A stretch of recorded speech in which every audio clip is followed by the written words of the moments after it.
படிப்பின் மீது, பட்டத்தின் மீது, பணத்தின் மீது வெறி கொண்டு அலைகிறார்கள். நம்மள படிக்கணும், பட்டம் வாங்கணும், அமெரிக்கா போகணும், சவுதி போகணும், துபாய் போகணும், வெறித்தனமாக படிக்கத்தான் வேணும். படிப்பில் சில கவனிக்க வேண்டிய அக்கறை ஒழுக்கத்தில் இல்லை. அவன் படிக்கிறான், ஒரு நல்ல படிக்கிறான், நல்ல பாட்டாகிறான், ஒழுக்கம் கட்டவனா இருக்கான். இப்படி உங்க பிள்ளை வேணுமா? படிப்புல பெருசா இல்லை என்றாலும் ஒழுக்கமா இருக்கான். யார் வேணும்? ஒழுக்கம் முதலிடம். நல்லவனாக இருப்பது. அவன் படிச்சு பட்டம் பெற்று பெரிய வேலையில இருந்து பெற்றோர்களை அலட்சியப்படுத்துவதற்கு காரணமே பெற்றோர்களின் வளர்ப்பில் குறைபாடு அப்படிங்கிற கருத்தை சொன்னார். அதுக்கு ஒரு ஹதீஸ், அழுத்தமான ஹதீஸ்.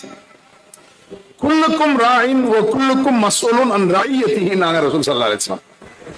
எல்லோருக்கும் பொறுப்பு இருக்கிறது, எல்லோருக்கும் பொறுப்பு இருக்கிறது. ஒரு நிர்வாகத்துக்கு மட்டும் இல்ல, ஒரு கடை வச்சிருக்க மட்டும் இல்ல, குடும்பத்தில் ஒவ்வொரு மனிதனுக்கும் பொறுப்பு. புருஷன் அல்லாஹ் கேட்பான், உன் மனைவி மக்களுக்கு தேவையானதை கொடுத்தியா? இது புருஷன் இருக்கும். புருஷன் வீட்டோட வெளியே போயிடுவாரு, தொழிலுக்கு போயிடுவாரு. அப்ப வீட்டில் உள்ளதை ஒழுங்காக கவனிக்க வேண்டிய பொறுப்பு யாரை சார்ந்தது? மனைவியை சார்ந்தது. மனைவியிடம் சொல்றாங்க, ஒவ்வொரு பெண்ணுக்கும் தன் கணவனின் வீட்டை பராமரிக்க வேண்டிய பொறுப்பு இருக்கிறது. அது பற்றி மறுமையில் விசாரிக்கப்படும். சும்மா இல்ல, பொறுப்புனா அது ஒரு பதவி, அது குடும்ப பதவி. அதை ஒழுங்கா நீ செஞ்சியா? உன் பிள்ளைக்கு ஒழுங்கா இஸ்லாத்தை போதிச்சியா? நீ ஒழுங்கா மார்க்கத்தை படிச்ச? நம்மளுக்கு பெற்றோர்கள் மார்க்கம் குறைவு வருவதால பிள்ளைகள் வீணா போயிடுறாங்க. தாப்பன் சொல்லுவான், டேய் சிகரெட் குடிக்காம செருப்பால் அடிப்பேன் நாய.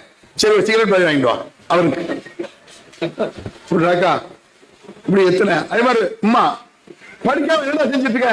டிவி ஆஃப் பண்ணு, போடா டிவி ரிமோட் வாங்கி நாடகம், அம்மா மெகா சீரியல் போய் படி. அவன் எங்க இருக்கானு போய் படி. இப்படிதான் நடக்கா இல்லையா?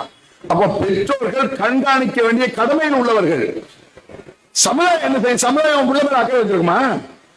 உன் பிள்ளை திரும்பி வர, உன் வீட்டுல ஒரு திரும்ப சமுதாயத்துக்கு கேட்கற. அதெல்லாம் நபிகள் பெருமானாருடைய உணர்வு இருந்து சஹாபாக்கள் மாதிரி மக்கள் வாழ்ந்து அப்படி இருந்தா சமுதாயம் கவனிக்கும். சமுதாயம் கவனிக்கிறது தொலையுது. நீ கவனிச்சா நல்லா கேட்பான்ல. நீ உன் பிள்ளைய கவனிச்சியா? உனக்கு பொறுப்புல உன் புருஷன் பொறுப்புல விட்டுட்டு போறாரு. படிக்க வச்சு ஒழுங்கா படிக்கானு பாத்தியா? ஒழுக்கமா இருக்கானு பாத்தியா?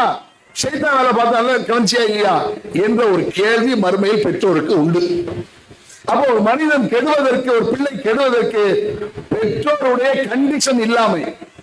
சில பேருக்கு ஒரு பைத்தியக்காரத்தனமான புத்தி உண்டு.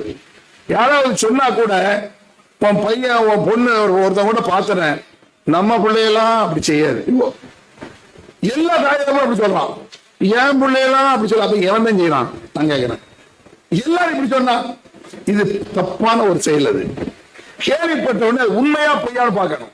உடனே நம்ப வேண்டியது இல்லை, உண்மைதானா, நடந்திருக்குமா என்று கவனிக்க வேண்டிய பொறுப்பு, கடமை தாய் தந்தைக்கு உண்டு. ஆகவே ஒரு பிள்ளை கெடுகிறான் என்றால் தாய்க்கு தான் அதிகம், சமுதாயம் இரண்டாம் பட்சம் தான் என்று வாதத்தில் ஒரு ஹதீஸை காட்டி நிரூபித்திருக்கிறார்.